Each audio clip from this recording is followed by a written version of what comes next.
नमस्कार, देश की बात में हाजिर हैं। पहले बात राम मंदिर की। गृह मंत्री अमित शाह ने त्रिपुरा में कहा है कि 1 जनवरी 2024 से राम मंदिर तैयार हो जाएगा। उन्होंने कहा कि कांग्रेस ने मंदिर का निर्माण रोका था और सुप्रीम कोर्ट ने इसका रास्ता साफ किया है।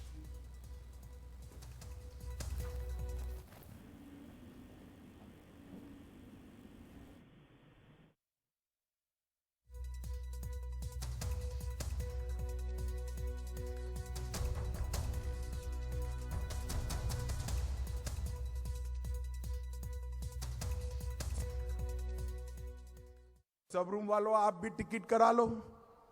1 जनवरी 2024 को अयोध्या में गगनचुंबी राम मंदिर वहां पर आपको तैयार मिलेगा। और सिर्फ राम मंदिर नहीं, 1 आध साल 2 साल जाने दीजिए, अपना मां त्रिपुरा सुंदरी का मंदिर भी ऐसा भव्य बनेगा कि पूरी दुनिया यहां देखने को आएगी।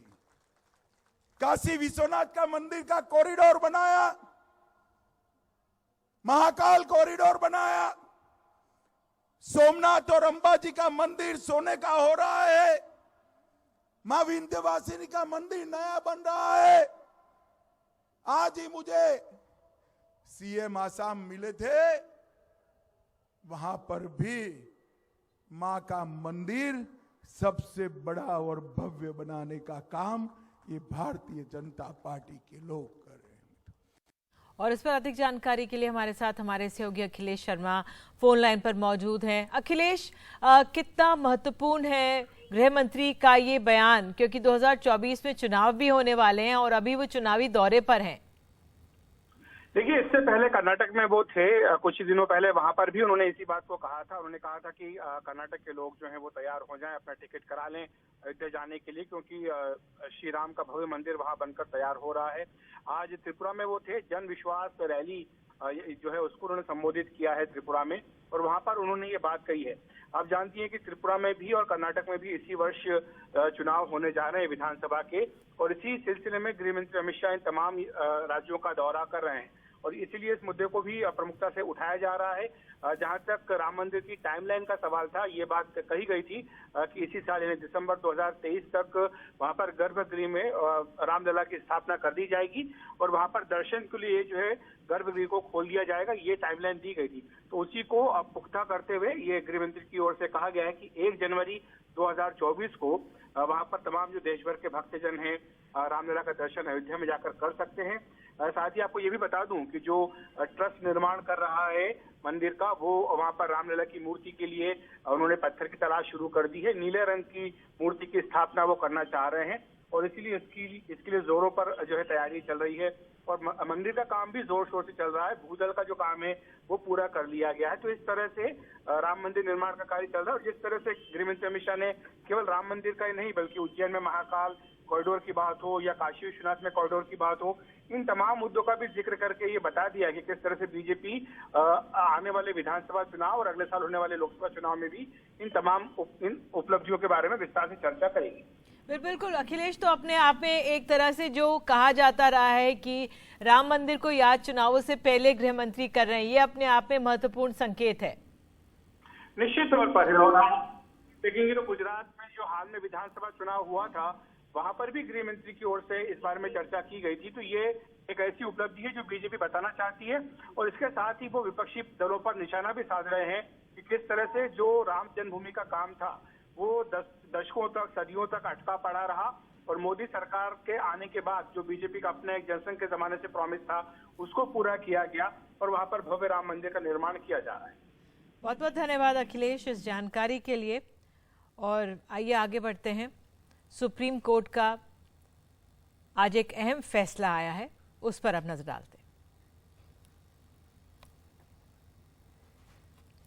तो सुप्रीम कोर्ट ने हल्द्वानी में, उत्तराखंड के हल्द्वानी में 4000 परिवारों को बड़ी राहत दे दी है। आज एक बड़ा फैसला सुनाते हुए हल्द्वानी में तोड़फोड़ पर 7 फरवरी तक रोक लगा दी है। सुप्रीम कोर्ट ने कहा है कि 7 दिनों में जमीन खाली करने का फैसला सही नहीं, इससे हाई कोर्ट के फैसले पर रोक लग गई है। कोर्ट ने यह भी कहा है कि मानवीय पहलू को देखें और सरकार समस्या का प्रैक्टिकल हल निकाले। 50 साल से रह रहे लोगों के लिए पुनर्वास योजना जरूरी है। रेलवे और उत्तराखंड सरकार को नोटिस देकर जवाब मांगा है। गौरतलब है जिस तरह से ये रेलवे की जमीन पर लोग इतने सालों से रह रहे थे, इनको लेकर एविक्शन नोटिस दे दिया गया था और उस पर आज सुप्रीम कोर्ट का ये फैसला है। हमारे सहयोगी रवीश रंजन वहां पर मौजूद हैं और कई दिनों से जो धरना प्रदर्शन कर रहे हैं लोग, सुप्रीम कोर्ट के फैसले के बाद जिस तरह से राहत की सांस ली, उनसे बात की हमारे सहयोगी। मैं इस वक्त बनफूलपुरा में मौजूद हूं और जो बनफूलपुरा में पिछले 10 दिनों से लगातार लोग सड़कों पर थे, इस कड़ाके की ठंड में महिलाएं सड़कों पर बैठी हुई थीं, लोगों के चेहरे पर मायूसी थी। आज जैसे ही सुप्रीम कोर्ट का ये फैसला आया है तो चेहरे पर एक रौनक लौटी है, लोगों को एक इत्मीनान मिला है और कहीं ना कहीं जो एक बेचैनी पाई जाती थी कि जिन घरों में सालों से वो रहते आए हैं, उन घरों को तोड़े जाने का जो खतरा था, जिसकी वजह से बेचैन थे लोग, वो एक राहत मिली है। तो ये आप देखिए, ये लोग हैं और ये जो घर हैं, जो आप घर देख रहे हैं ये बने हुए, इन्हीं को तोड़े जाने का आदेश नैनीताल हाई कोर्ट ने दिया था। लेकिन अब सुप्रीम कोर्ट ने ये कह दिया है कि समस्या का मानवीय पहलू भी देखा जाना चाहिए। और दूसरी साइड में अगर मैं आपको दिखाऊं तो ये देखिए, राजकीय बालिका उच्च माध्यमिक विद्यालय, यानी इस तरह के 4 सरकारी स्कूल बने हुए हैं, 2 बड़ी बड़ी पानी की टंकियां बनी हुई हैं और सरकारी बैंक है यहाँ पर।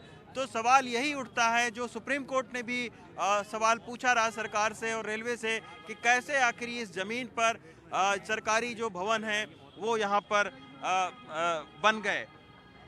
अब कुछ लोगों से हम बात करेंगे कि सुप्रीम कोर्ट के इस फैसले के आने के बाद में रौनक लौटी है चेहरे की कि नहीं? बेशक रौनक लौटी साहब, हमें उस न्यायालय पे पूरा भरोसा था और अल्लाह ताला ने हमें बड़ी खुशी का, और हमारे बच्चों को जो भरपेट खाना नहीं खा रहे थे, आज इंशाल्लाह पेट भर के हम लोग खाना खाएंगे।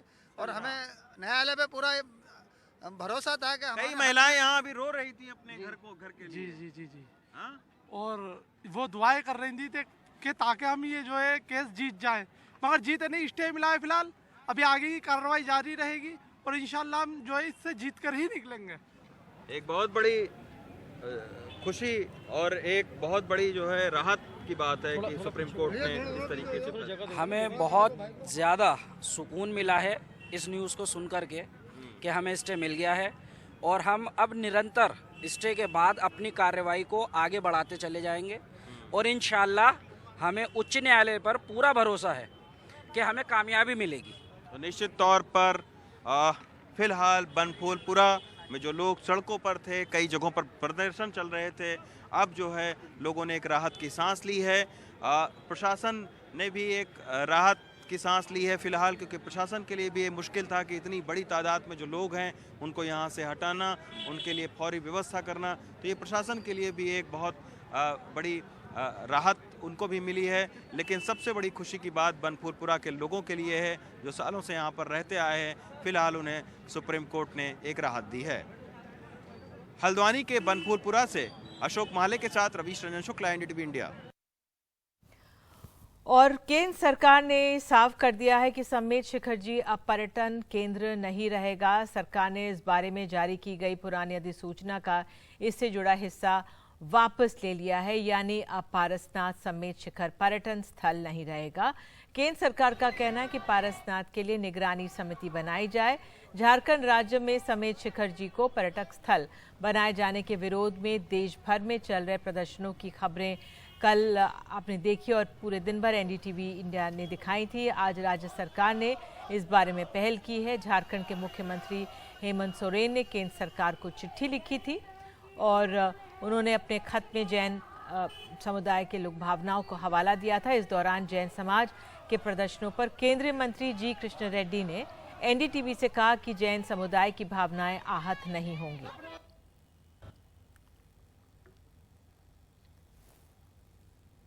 मंत्री जी, जैन समुदाय जिस तरीके से आंदोलनरत है, उनका कहना है कि जो उनके पारसनाथ सम्मेद शिखर जी को जिस तरह से पर्यटन स्थल बनाया जा रहा है, वो नोटिफिकेशन वापस लेने के लिए हो गया।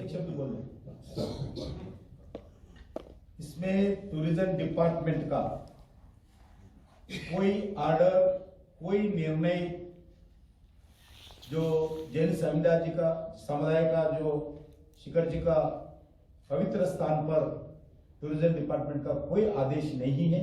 हर समुदाय का सेंटिमेंट रेस्पेक्ट करना हमारा मोदी सरकार जी का लक्ष्य है। इसलिए मैं जैन समाज जी से अनुरोध करता हूं, टूरिज्म डिपार्टमेंट हो, केंद्र सरकार हो, हम पूरा रिस्पेक्ट करेंगे। कोई भी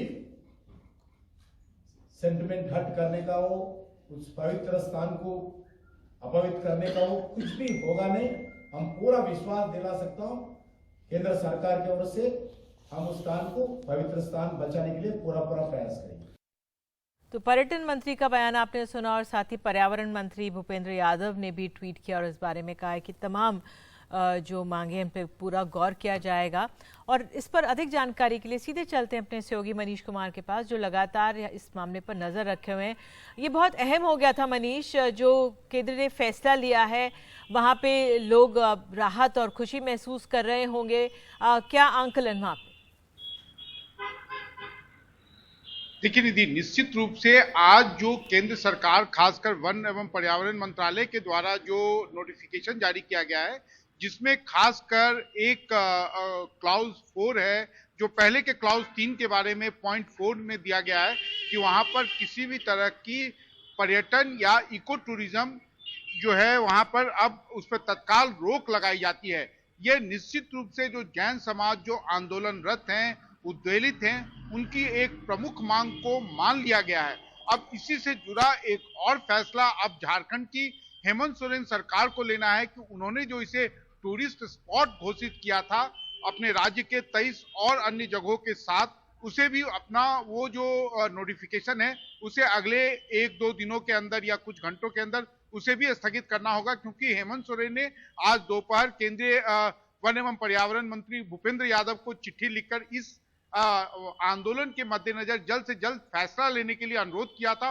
और केंद्र सरकार ने साथ ही साथ, क्योंकि चूंकि भूपेंद्र यादव ने भी आज जैन समाज के प्रतिनिधिमंडल से मुलाकात की और उसके तुरंत कुछ ही समय के अंदर जो है उन्होंने ये बड़ा महत्वपूर्ण फैसला लिया है। इसलिए अब जो है गेंद जो है वो अब झारखंड सरकार के पाले में एक तरह से केंद्र सरकार ने डाल दिया है। जो केंद्र से जो लोगों की शिकायत थी जैन समाज की, उनके द्वारा पूर्व में नोटिफिकेशन जारी किए जाने के संबंध में कि वहां पर आपने इको टूरिज्म को अलाउ किया है, टूरिज्म को आपने कहा है कि वहां पर बढ़ावा दिया जाना चाहिए, उसे अब केंद्र सरकार ने स्थगित कर उनकी एक प्रमुख मांग मान ली है। तो अब आप ये एक तरह से एज्यूम कर सकते हैं कि ये जैन समाज के लिए बहुत बड़ी जीत हुई है और अगले कुछ दिनों में आप देखेंगे कि ये जो आंदोलन पूरे देश में चल रहा है वो धीरे धीरे जो है वो कम होगा।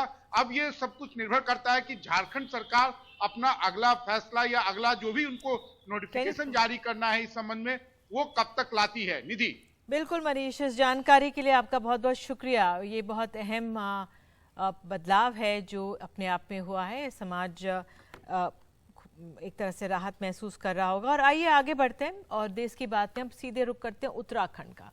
उत्तराखंड में जोशीमठ से जुड़ी हुई लगातार हम खबरें दिखा रहे हैं आसपास के इलाकों की, जहां मकानों खेतों में दरार से लोग बेहद परेशान हैं, दहशत में भी हैं। कुछ दिन पहले आपको बता दें घरों में दरार 771 परिवार प्रभावित हुए, जिनमें 29 परिवारों को प्रशासन ने दूसरी जगह शिफ्ट किया है। आज भी बताया जा रहा है IIT रुड़की, वाडिया इंस्टीट्यूट, आपदा प्रबंधन की टीम्स वहां पर गई हुई हैं, जायजा ले रही हैं। जोशीमठ आपको बता दें चमोली जिले में अलकनंदा के दक्षिणी तट की तरफ ऋषिकेश केदारनाथ के रास्ते में पड़ता है। जियोलॉजिकली इस इलाके को संवेदनशील माना जाता है। भूस्खलन, सड़कों में दरार आम है। हाल के निर्माण कार्य, बढ़ती आबादी, बढ़ते पर्यटन से जो यहाँ की पर्यावरण है उस पर और भी दबाव पड़ा है। तो इस पर हमारे साथ बात करने के लिए हमारे साथ राजेंद्र भंडारी, आपको बता दें वो हमारे साथ विधायक हैं, वो हमारे साथ जुड़े हुए हैं। साथ ही डॉक्टर स्वप्निता चौधरी हैं, वैज्ञानिक हैं, वाडिया हिमालय भूगर्भ संस्थान की, वो भी जुड़ेंगे। तो पहले भंडारी जी आपसे जानना चाहेंगे क्या स्थिति है इस समय और क्या किया जा रहा है, क्या आश्वासन मिल रहा है? जी नमस्कार, आपके चैनल का पहले तो बहुत बहुत धन्यवाद जिसने इस जानकारी को रखा। हमारे जनपद चमोली के जोशीमठ में भूदशा और भूस्खलन से पूरी जमीन फट गई है, जगह जगह दरारें आ गई है, मकान, दुकान, रिहायशी बस्ती, खेत खलियान, होटल सारे फट गए हैं और पानी का बड़ी मात्रा में रिसाव हो रहा है। ये निश्चित रूप से जो एनटीपीसी का जो परियोजना यहाँ पर बनाई जा रही है और जो उसकी सुरंग बनाई जा रही है, उसके कारण ये सारा हमारा जितना भी जोशीमठ का 20-25 हजार आबादी का जो क्षेत्र है वो भूधसाव की चपेट में आ गया है। और इससे अब अगर जल्दी से जल्दी अगर इसको सुरक्षित स्थानों पर विस्थापन और इसकी रिहेबिलिटेशन अगर नहीं कराया गया तो लोगों की जान माल को खतरा हो सकता है। सरकार को तत्काल प्रभाव से इसका संज्ञान लेना चाहिए। सरकार उत्तराखंड में इनकी सरकार है 6-7 सालों से, केंद्र में इनकी सरकार है। ये लोग क्या कर रहे हैं? उस दिन से लोगों को मरते हुए देखना चाहते हैं क्या? इतनी बड़ी आपदा आ गई है, इतना बड़ा भूदशा हो गया है, इतनी बड़ी टनल वहां एनटीपीसी की बन रही है नीचे से। क्या कारण क्या देख रहे हैं इसके पीछे? नहीं, कारण जो एनटीपीसी की जो परियोजना बन रही है उसके कारण, उसकी जो सुरंग बन रही है उसके कारण पूरा जोशीमठ खतरे की जद में आ गया और उसके कारण ये सारी जितनी भी दरारें आप दिखा रहे हैं ये सारा उसके कारण आ रहा है, क्योंकि सारा पानी सीपेज हो गया है। सारा पानी जो है शहर के जगह जगह भावों में भूमि के अंदर घुस गया है और उससे सारी जमीन नहीं, मैं कोशिश करूंगी डॉक्टर स्वप्नमिता चौधरी जो वैज्ञानिक हैं वाडिया हिमालय जी 20-25 हजार लोग इसकी चपेट में आ गए हैं। ठीक है भंडारी जी, हमारे साथ डॉक्टर स्वप्नमिता चौधरी जुड़ गई हैं। स्वप्नमिता, आप लोग पहले भी गए थे। नमस्कार मैम, आप पहले भी गए थे दौरा करने के लिए। क्या आकलन है आपका, क्यों हो रहा है यहाँ पे ऐसा? देखिए, ये सब जियोलॉजिकल कंडीशंस है। मैं थोड़ा सा इंग्लिश में भी बात करूंगी, मेरा हिंदी थोड़ा पुअर है। सो यू नो ये जियोलॉजिकल कंडीशंस है, नेचुरल कंडीशंस है। यहाँ पे जो इरोजनल वो है, these are all natural processes. और आपको पता है कि द माउंटेन्स आर फ्रेजाइल। ऐसे फ्रेजाइल माउंटेन्स में अगर हमारा एक कैपेसिटी के बाहर हम लोग एक्सपेंड करने की कोशिश करेंगे तो there will be problems, isn't it? और रिवर आपका इतना डीप गॉर्ज क्यों बनाता है? क्योंकि रिवर काटता है, काटता जाता है, वो नीचे नीचे नीचे काटता जाएगा। तो वो काटने का जो है नीचे से वो टो इरोजन कर रहा है जोशीमठ में। वो पहले भी कर रहा था एंड अभी भी कर रहा है। लेकिन ऑफ लेट क्या हो रहा है कि काफी एक्सट्रीम इवेंट्स हो रहे हैं। जो एक्सट्रीम इवेंट्स का फ्रीक्वेंसी है वो भी हमने देखा कि ऑफ लेट थोड़ा सा ज्यादा हो गया। 2013 में आप जानते हैं केदारनाथ डिजास्टर, वो वैली में भी इफेक्ट हुआ था। देन ऋषिगंगा जो 2021 में है उसने भी काफी टो कटिंग किया है। मैं जो ये 2022 में हमने रिपोर्ट निकाला है उसमें हमने दिखाया है कि कितना एक्सपेंड हो गया टो कटिंग। और ये सब के साथ साथ there are constructions which have increased a lot. अभी अगर मान लीजिए कोई घर बनाता है तो फाउंडेशन अगर सॉलिड भी कर ले, लेकिन सॉइल बियरिंग कैपेसिटी क्या हमने देखा कि उस स्लोप का सॉइल बियरिंग कैपेसिटी कितना है? प्लस ऑल्सो एक फ्रेजाइल माउंटेन में अगर हम घर बनाएंगे तो बहुत ही भारी घर नहीं हो सकता है वहां पे। प्लस बहुत सारे नालाज है, हमने नापा था और वो रिपोर्ट में भी हमने दिखाया था। वो नाला 11 नाला का करीब, और वो नाले का रास्ता ऊपर से जब नीचे आता है उस रास्ते को हम अगर ब्लॉक करके सारा कंस्ट्रक्शन करना शुरू कर देंगे, रोड्स चला रहे हैं वहां, तो वो नाला का जाने का जगह कहाँ है? पानी तो ऊपर से आएगा ही, बारिश का पानी है, फिर आपका स्नो मेल्ट वाटर है, there are lot spring water है, फिर वो अंडरग्राउंड सीपेज होके कहीं निकलेगा, वो सॉइल को भी लूज कर देगा। So these are all a mix of anthropogenic and geological conditions जो ये हालत कर रहा है। डॉक्टर चौधरी, आपका क्या सुझाव है सरकार को ऐसे में, क्योंकि इतना पर्यटन का भी दबाव है और कंस्ट्रक्शन जिस तरह से आपने बताया हो रहा है और लोग भी कह रहे हैं कि इतना कंस्ट्रक्शन हो रहा है, तो कैसे नियमों का पालन किया जाए मजबूती से, जो इस समय बहुत जरूरी है? मुझे लगता है कि सबसे पहले तो सरकार को ये देखना है कि अभी ये घर रहने लायक नहीं है, तो I think they should be relocated. The first मतलब यही फर्स्ट मूव है। उसके बाद देखना पड़ेगा। हमने डिस्कस किया था, सेक्रेटरी के साथ भी हमारा डिस्कशन हुआ है। हमने रिपोर्ट में भी बताया है कि सीवर लाइन, ड्रेनेज, ये सब पूरा उसको रीप्लान करना है और एक हिल टाउन के हिसाब से, नॉट अ प्लेन टाउन। एक प्लेन एरिया में planning is different and hill town has a different planning. तो वो अप्रोप्रिएटली प्लान करे, सीवर लाइन पूरा सेट करे, ड्रेनेज पूरा सेट करे, एंड देन पानी एक बार निकल जाएगा इन अ प्रॉपर वे तो उस स्लोप में थोड़ा सा वो कम हो जाएगा लोड। जी मैम, एक आखिरी सवाल, कितना एरिया इससे प्रभावित है? क्योंकि ये पूरा चमोली, जोशीमठ है, चमोली जिले में आता है, तो कितने परिवारों को आपको लगता है, कितने एरिया में लोगों को हटाकर एक अच्छी जगह, सेफ जगह पर रिलोकेट किया जाए? साइंटिफिकली जब मैंने देखा, ये पूरा आपका 80 नाला के पास एक रविग्राम करके जगह है, रविग्राम में भी काफी डिस्प्लेसमेंट हमने देखा है, एंड अप टू सुनील प्लस, मतलब हर जगह में है पूरा जोशीमठ को कवर करके। तो ऐसा नहीं है कि कोई एक जगह में बहुत ज्यादा कॉन्सेंट्रेटेड है and other places are safe. No place in Joshimath is probably safe. तो बाकी कितना आंकड़ा है कि कितने हाउसेस को रिलोकेट करना पड़ेगा, ये तो प्लानिंग उसको देखना पड़ेगा म्यूनिसिपैलिटी ना। लेकिन मुझे आज किसी ने ये बोला था कि 2000 फैब्रिकेटेड घर का डिमांड कर रहे हैं। Probably people on the ground must be knowing exactly how many houses have to be relocated. बिल्कुल। डॉक्टर स्वप्निता चौधरी, बहुत बहुत धन्यवाद हमारे साथ जुड़ने के लिए और ये अहम जानकारी हमारे साथ शेयर करने के लिए। वैज्ञानिक हैं वाडिया हिमालय भूगर्भ संस्थान देहरादून से। उनका ये कहना है कि पूरा जोशीमठ है इस समय, उस पर गंभीरता से ध्यान देने की ज़रूरत है, क्योंकि बिल्कुल वो वहाँ पर सुरक्षित नहीं है जो आबादी वहाँ पर है। बहरहाल एक छोटा सा ब्रेक ले रहे हैं देश की बात में और आपको बताएंगे मध्य प्रदेश की राजनीति के बारे में, कुछ और तमाम राजनीतिक खबरें भी दिखाएंगे। बने रहिए हमारे साथ।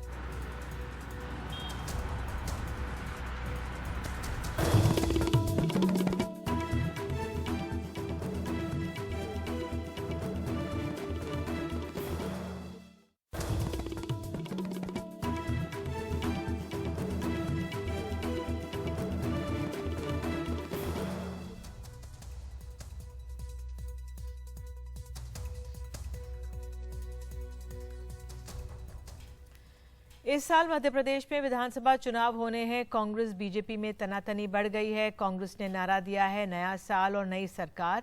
यही नहीं, पार्टी ने भोपाल में जगह जगह नए नारे और होर्डिंग और पोस्टर्स भी लगा दिए हैं। देखिए रिपोर्ट। 2018 में सत्ता पर 15 महीने काबिज रहने वाले कमलनाथ मध्य प्रदेश के कई शहरों में पोस्टरों में भावी मुख्यमंत्री बन गए हैं। राजधानी भोपाल में प्रदेश कांग्रेस कार्यालय के आसपास कई पोस्टर लगे हैं। इसमें कमलनाथ को भावी मुख्यमंत्री बताया गया है। नया साल, नया संकल्प, नई सरकार आदरणीय कमलनाथ जी के नेतृत्व में, ये हमारा संकल्प है। उसी को लेकर लोग काम कर रहे हैं और मैं समझता हूँ कि पोस्टर तो लोगों की भावनाएं हैं। पोस्टर कांग्रेस पार्टी का कोई उद्देश्य नहीं है। पोस्टर में तो लोगों ने अपनी भावनाएं की हैं कि भावी मुख्यमंत्री है, क्योंकि जिस तरह से मध्य प्रदेश में आदरणीय कमलनाथ जी का एक नेतृत्व, शीर्ष नेतृत्व है, सर्वसम्मान नेता है, निश्चित सोनी के नेतृत्व में सरकार बनना तय है, तो भावी मुख्यमंत्री तो है। तो आपको लगता है 2023 में सरकार बन रही है? मध्य प्रदेश के अंदर 101% कांग्रेस पार्टी की सरकार बनेगी और आदरणीय कमलनाथ जी प्रदेश के मुख्यमंत्री होंगे, ये साफ है और भारतीय जनता पार्टी चारों खाने चित होगी। कांग्रेस का दावा है कि आगामी विधानसभा चुनाव में 230 में से वो 150 से ज्यादा सीटें जीतेगी। वहीं बीजेपी से जनता का अपमान बता रही है, कह रही है वो 200 से ज्यादा सीटें जीतेगी। इस तरह अपने आप को घोषित कर लेना जनता का अपमान है। जनादेश जब मिले, जब ठीक है जनता ऐसा पोस्टर लगा के मतदाताओं का जो मताधिकार है उस पर अतिक्रमण कर रहे हैं, और इस तरह की कोशिश नहीं करना चाहिए। जब जनाधार मिले, जब विधायक बने, पर्याप्त सरकार में हो जाएं, जब ये घोषणा करना ठीक है। ये मध्य प्रदेश की जनता के लिए एक मजाक भी है, कर रहे हैं और एक चैलेंज कर रहे हैं मध्य प्रदेश की जनता को कि आपने हमको नहीं चाहा, फिर भी हम बन के बताएंगे। तो ये जनता आने वाले समय में इनके सफाई कर देगी। 2023 के क्या बोल रहे हैं? 23 में एक तरफा भारतीय जनता पार्टी 200 पार जाएगी। साल 2018 के विधानसभा चुनाव में कांग्रेस को 114 सीटें मिली, बीजेपी को 109, 2 सीट बहुजन समाज पार्टी और 1 सीट सपा के खाते में आई थी, जबकि 4 सीटों पर निर्दलीय जीते थे। हालांकि बीजेपी को कांग्रेस से ज्यादा वोट मिले थे, लेकिन सीटों में वो पिछड़ गई थी। हाल ही में पूर्व मंत्री और कांग्रेस विधायक लक्ष्मण सिंह ने अपने ट्वीट में लिखा था कि पार्टी का एक आंतरिक सर्वे बताता है कि जो मौजूदा 96 विधायक हैं उसमें आधे से ज़्यादा हार जाएंगे और इसमें कई पूर्व मंत्री भी शामिल हैं। अब ये सर्वे कितना सही है ये तो कांग्रेस ही जाने, लेकिन चुनाव में 11 महीने बाकी हैं। ऐसे में ऐसे नारों से कम कांग्रेस को एक मनोवैज्ञानिक बढ़त तो मिल ही जाती है। भोपाल से कैमरा पर्सन रिजवान खान के साथ अनुराग द्वारी, NDTV इंडिया। दिल्ली के कंझावला मामले के आरोपियों को आज रोहिणी कोर्ट में पेश किया गया। आरोपियों को 4 दिन की पुलिस रिमांड में भेज दिया गया है। हालांकि पुलिस ने आरोपियों की 5 दिन की रिमांड मांगी थी। मामले में सामने आए 2 और आरोपियों की तलाश जारी है। पुलिस ने कहा कि उन्हें 2 और आरोपियों को गिरफ्तार करना है, उन्हें कोर्ट में पेश करना है। और जो 2 नए आरोपी हैं वो हैं आशुतोष और अंकुश खन्ना। आशुतोष गाड़ी का मालिक और अंकुश खन्ना अमित खन्ना का भाई है। अब तक ये पता चला था कि दीपक खन्ना गाड़ी चला रहा था, पर सच में दीपक खन्ना गाड़ी नहीं चला रहा था। वो तो पूरी कहानी बनाई आशुतोष और अमित ने, क्योंकि अमित खन्ना गाड़ी चला रहा था और अमित खन्ना के पास लाइसेंस नहीं था। तो उन लोगों ने कहा कि देखिए अमित खन्ना के पास लाइसेंस नहीं है, बुरा फंस जाएंगे, तो दीपक खन्ना गाड़ी बोल देंगे दीपक खन्ना गाड़ी चला रहा था क्योंकि दीपक खन्ना के पास लाइसेंस है। तो ये पूरी कहानी बनाई गई। इसीलिए अब FIR में 120B आपराधिक साजिश की धारा जोड़ दी गई है। साथ में सेक्शन 201 जो कि साक्ष्य नष्ट करने की धारा है उसको भी जोड़ा गया है। 304 जो कि गैर इरादतन हत्या की धारा है वो भी लगाई गई है। तो अब केस पुलिस मजबूत करे, लेकिन अभी भी 302 की धारा यानी मर्डर की धारा, हत्या की धारा नहीं लगाई गई है। पुलिस का कहना है कि दोनों पक्षों के बीच, आरोपी और जो पीड़ित है उनके बीच पहले से कोई कनेक्शन नहीं मिला है। जो मोटिव था नहीं पता चल सका कि मोटिव क्या हो सकता है हत्या करने का, तो ये एक एक्सीडेंट था। लेकिन आपराधिक साजिश और 304 गैर इरादतन हत्या का मामला इसलिए क्योंकि इन्होंने गाड़ी शव को फंसा करके 12 से 13 किलोमीटर ये लोग खींचते रहे। तो फिलहाल पुलिस अपना केस मजबूत बनाने में लगी हुई है। 4 दिन की कस्टडी मिल गई है और अब 2 जो नए आरोपी आज ऐड हुए हैं आशुतोष और अंकुश खन्ना, पुलिस पूरी कोशिश कर रही है कि इन्हें जल्द से जल्द गिरफ्तार किया जाए। वहीं जो पीड़ित है उसकी मां ये मांग कर रही है कि आरोपियों को सख्त से सख्त सजा दी जाए, हत्या की धारा लगाई जाए, हत्या की धारा के तहत इनको बुक किया जाए। वहीं कोर्ट में जो वकील हैं आरोपियों के, उन्होंने कहा कि देखिए ये एक रैश ड्राइविंग, लापरवाही से गाड़ी चलाने का मामला है। पुलिस जानबूझकर इसे आपराधिक साजिश, गैर इरादतन हत्या का मामला बता करके बढ़ा चढ़ा करके सबूत पेश कर रही है। तो फिलहाल खींचतान चल रही है। अभी भी पुलिस को 2 आरोपियों को गिरफ्तार करना है और जो पुलिस को ये भी जवाब देना पड़ेगा कि इतनी PCR कॉल्स की लोगों ने वहां पर कि एक गाड़ी में घसीटा जा रहा है एक लड़की को, एक शव दिख रहा है लोगों को, पुलिस ने कुछ क्यों नहीं किया। पुलिस कह रही है कि एक अंदरूनी जांच कराई जा रही है, इंटरनल इंक्वायरी चल रही है, जिसको दोषी पाया जाएगा उस पर एक्शन लिया जाएगा। तो फिलहाल देखते हैं कि पुलिस वालों पर एक्शन कब लिया जाता है, क्योंकि उन्होंने PCR कॉल्स जो की गई उन्हें आंसर तो किया पर उस पर कोई एक्शन नहीं लिया। अगर एक्शन लिया होता तो शायद ये इतना बुरा, इतना ब्रूटल मामला नहीं होता। सहयोगी मनोज ठाकुर के साथ दिल्ली की रोहिणी कोर्ट से सौरभ शुक्ला, NDTV इंडिया। और देश की बात में आगे, देश में हाइड्रोजन क्रांति की तैयारियां।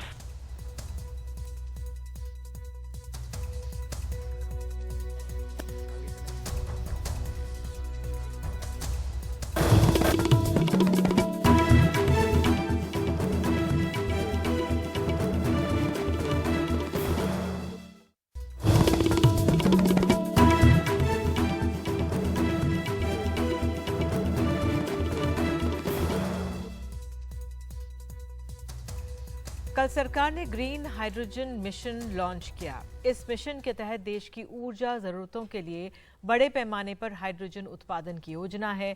अगर ये योजना कामयाब हुई तो ट्रांसपोर्ट के क्षेत्र में भी ये बड़ी छलांग होगी। हाइड्रोजन गैस से चलती गाड़ी,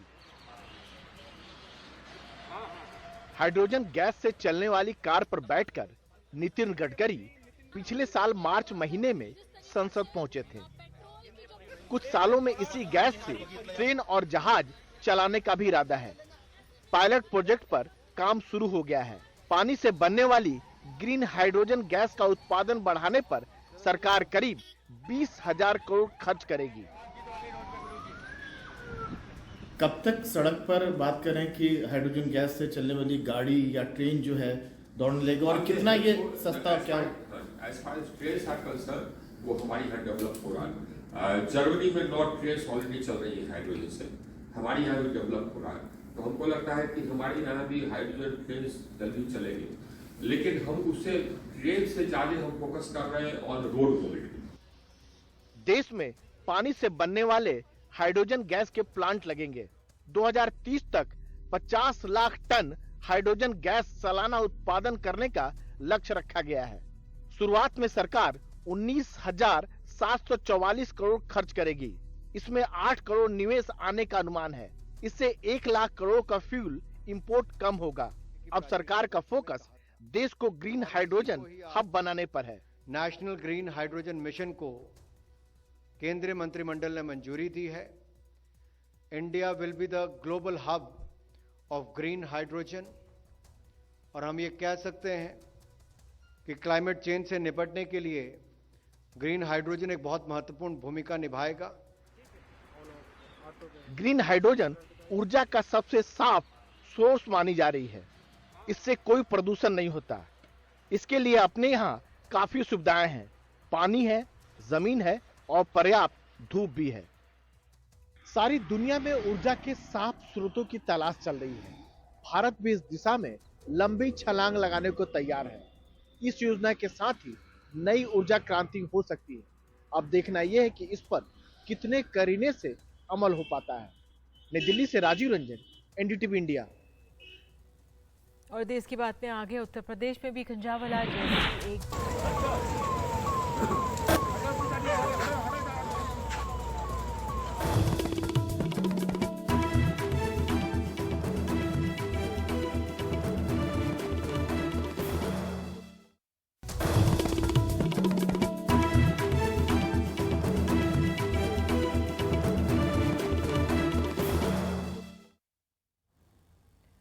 दिल्ली के कंजावला जैसा खौफनाक कांड यूपी के बांदा में भी सामने आया है। बांदा शहर कोतवाली क्षेत्र के मवई बाईपास पर एक स्कूटी सवार महिला को एक तेज रफ्तार डंपर ट्रक ने रौंद दिया और ट्रक के पहिए में फंसी महिला 3 किलोमीटर तक ट्रक के साथ ही घिसटती रही। महिला स्कूटी समेत ट्रक के पहिए से फंसी रहने के चलते रगड़ खाकर ट्रक में भी आग लग गई और देखते ही देखते ट्रक जलने लगा। सूचना मिलते ही पुलिस टीम मौके पर पहुंची और फायर ब्रिगेड की मदद से ट्रक की आग बुझाई गई। वहीं ट्रक ड्राइवर हादसे को अंजाम देने के बाद मौके से फरार हो गया था, जिसे कई घंटों के बाद पुलिस ने हिरासत में ले लिया।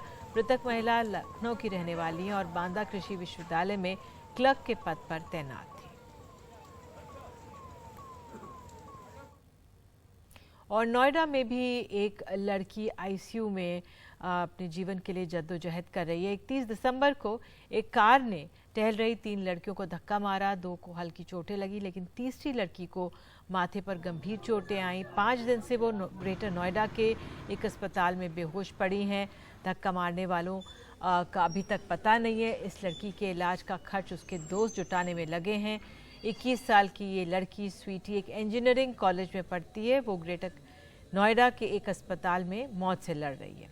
और आपको बता दें इस पूरे मामले में जो उसके दोस्त हैं वही मदद कर रहे हैं। स्वीटी की ब्रेन सर्जरी हुई है, वो आईसीयू में है। उसके बाएं पांव में फ्रैक्चर भी है। पुलिस कहती है कि आरोपियों को पकड़ने के लिए 3 टीमें बनाई गई हैं, लेकिन अब तक हादसे की कोई सीसीटीवी फुटेज नहीं मिली है। और ये लड़की गरीब परिवार से आती है। आपको बता दें कि आप स्वीटी की मदद करना चाहते हैं तो आप पेटीएम कर सकते हैं, फ़ोन पे, गूगल पे कर सकते हैं। और जो नंबर है वो हमें दिया गया है 918294238075। एक बार फिर से नंबर दोहरा देते हैं 8294238075। और इसी के साथ देश की बात में आज के लिए इतना ही। नमस्कार।